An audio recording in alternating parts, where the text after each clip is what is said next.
देखिए, मुफ्ती सलमान अजहरी साहब मोतबर आदमी हैं और हमारे पेशवा हैं, हमारे लीडर हैं, मुस्लिम बरादरी के लीडर हैं और सभी हिंदुस्तान के सभी लोग उनकी तायद करते हैं, उनकी बात मानते हैं।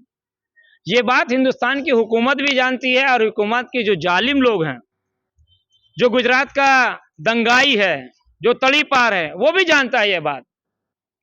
अब रही बात ये बोलना है कि उनकी गिरफ्तारी हुई है, एटीएस ने किया है। एटीएस एंटी टेररिस्ट स्क्वाड है भैया। आतंकवादियों को पकड़ने वाली कंपनी जो यूनिट है वो एक इमाम को गिरफ्तार करती है, एक आलिम को गिरफ्तार करती है। ये सीधा सीधी जुल्म है, आप जबर कर रहे हैं।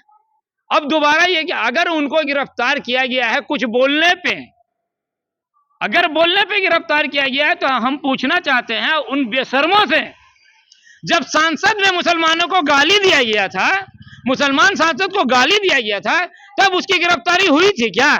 और वहां जो बड़का धर्म सांसद हुआ था, धर्म सांसद में साफ तौर पे बोला गया था कि मुसलमानों को काटना है, मारना है, ये करना है, उनकी औरतों को बलात्कार करना है। यहां तक ये भी कहा गया था कि मुसलमान औरतों को कब्र से निकाल के बलात्कार करना है। क्या ऐसे लोगों की गिरफ्तारी हुई थी? नहीं हुई थी ना। तो गुजरात का जो जालिम सरकार है, जो गुजरात का कसाई है और जो तड़ी पार है, वो चाहता क्या है? जो मुसलमान बोलेगा उसको जेल में भेज दीजिएगा। याद रखिए, कल भी अगर वो मौलाना साहब कुछ बोले थे, वो सच बोले हैं कि आप लोग जुल्म कर रहे हैं हिंदुस्तानी मुसलमानों पे। जुल्म नहीं दिख रहा है। जय श्री राम नहीं बोलिएगा तो आप बच्चे को मारिएगा।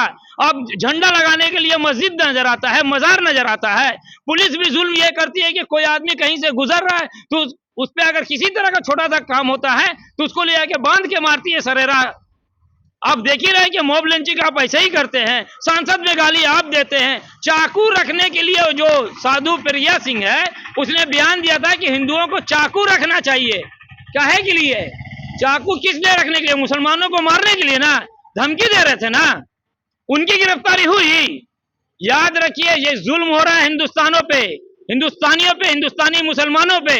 और अगर अजहरी साहब ने, सलमान साहब ने कहा है तो सच बात कहा है कि जालिम को जालिम हर जमाने में कहा गया है। ये डराइए मत।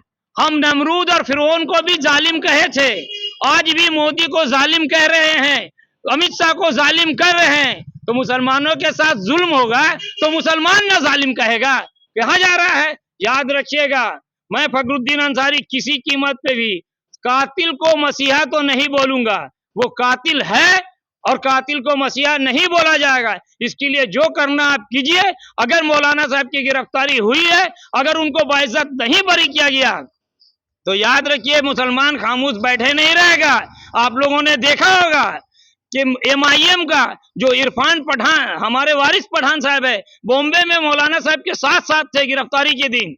एमआईएम वो पार्टी है जो पीछे नहीं डरने वाली है, मौलाना साहब के साथ थी। और मैं फखरुद्दीन अंसारी जमशेदपुर से मौलाना साहब के साथ हूं और पूरे मुसलमान उसके साथ है, एमआईएम पार्टी उनके साथ है।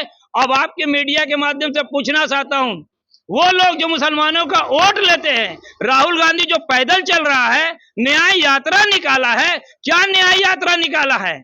क्या वो इस विषय में कुछ बोला है? कांग्रेस का कुछ जो नेता है ना, उनसे भी जाके पूछ लीजिए कि आपका न्याय यात्रा में मौलाना साहब की गिरफ्तारी के बारे में आपका क्या ख्याल है। एमआईएम का तो पक्ष पूरा पूरी साफ है कि हम लोग मौलाना साहब के साथ है। वहां वारिस पठान थे, जमशेदपुर में हम लोग हैं और एमआईएम की पूरी टीम है। लगभग पूरे जहां जहां एमआईएम की टीम है वो मौलाना अजहर साहब के साथ है।